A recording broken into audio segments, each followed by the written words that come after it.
Beautiful Friday morning here in Big Sur at the Post Ranch Inn. Just getting ready for a session coming up, couple session, and the weather is coming in. We're probably going to have rain, which will be very welcome, obviously, this afternoon, and all is very well. You know, I'm going to make a comment about how shamans work within the current reality, and they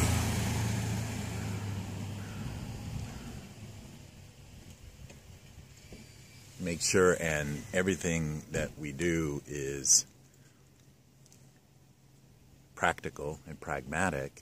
And at the same time, of course, we're always aiming for the ideal. We're always dreaming the world into being, setting the tone and the energy and the vibration for that ideal world. But at the same time, it's important to be very grounded, so that's what we do.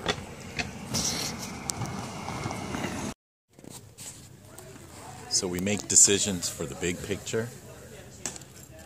We make decisions for the long run. We're always using that eagle vision to get to the ideal outcome as quickly and efficiently as possible, which in the short term sometimes seems contradictory.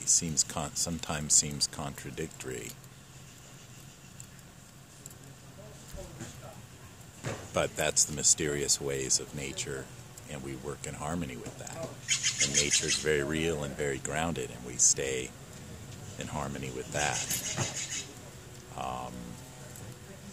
To spend all the time in idealism and take actions based on that is to simply, potentially, defeat the ultimate purpose. So it's very nuanced, it's very complex, as is nature, and it's great to be in harmony with that. So just picking up where I left off a couple days ago on the practicality and pragmatism of shamanism, and recognizing that we want to make decisions based on the current reality, while at the same time holding the space and the vibration for the ideal. But sometimes to make decisions just based on the ideal can actually backfire. So for example, let's take the current election, the decisions coming up to vote, and you know, you definitely want to get out there and vote. If you're not participating, you can't change anything really.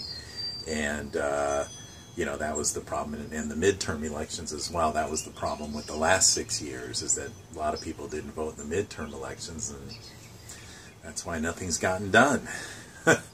And so you gotta keep on it. Anyway, that's the practical aspect of what we're talking about.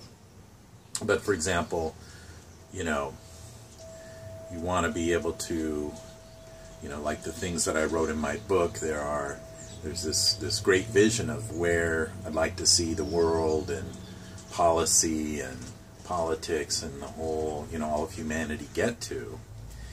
And there's sort of a hard way and an easy way to do everything, as we know in shamanism. And there's a graceful way and more efficient and effective way. So you want to make your decisions based on that. You want to make decisions based on, you know, if I can stay engaged and fully participate and make decisions that deal with the current reality and move that, you know, the potential to move that reality, then, you know, we'll get there. But if you jump too fast and too soon and out, sort of ungrounded outside of what's current reality, it can set everything back for decades. So shamans basically, you know, we're non-judging, we're not attached. We don't really care what your ultimate world view is and world vision and what kind of world you want to be experiencing and living in. It's your gig, it's your sandbox, it's your theater. How I experience any of what I'm dreaming into being has nothing to do really with what anyone else does or doesn't do. right? 5 people go into the same event and have 5 completely different experiences of it, right? So, but, you know, I have my own vision, and I've shared it, and I'm happy to continue to share it. It's, you know, mostly best done in private because it's just a lot of information and people can't hear the answer to a question they haven't asked. So, you know, people gotta want to ask.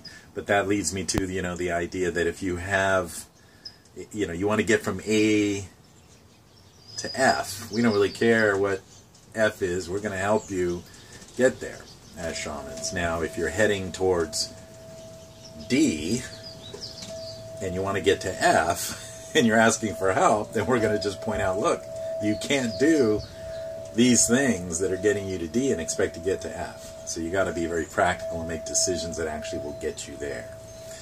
So that's our job, but not to really tell you you should go to D, not F, that kind of thing. In other words, the life you want to experience is yours to create, and it's our job to simply, you know, help clear the way to get there from here. So, and to, of course, offer advice if you're asking and you're heading in the wrong direction, so to speak. So I hope that offers some clarity. And again, you know, as it goes with politics and all that, you know, I've been a student of it for my whole life, essentially since I was at least 20, seriously, and have much insight and clarity on the core of what's going on and the truths of what's going on, because I know a lot of people in a lot of the realms in it and involved in it, and am very aware of the fallacies and the sort of falsehoods and propaganda and untruths and, you know, all kinds of stuff that is not serving, because a lot of people are confused. Even a lot of good, you know, intelligent, insightful people that I know. I mean, it's just so easy to get, you know, convinced by something. I know I've been there. You know, you hear something a lot, it sort of makes sense. You get a couple of pieces from here and there, and then you think, oh, this must be what's true.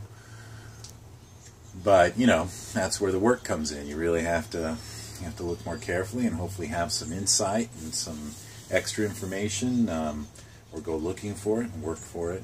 But that's, you know, that's the idea. I posted a kind of a long thing on Facebook the other day, and you know, again, more than happy and willing to offer my insights and knowledge up to this point, if it's going to help you get where you want to get from where you are, and the world at large, of course, as it turns out. Alrighty, take care, be well, blessings.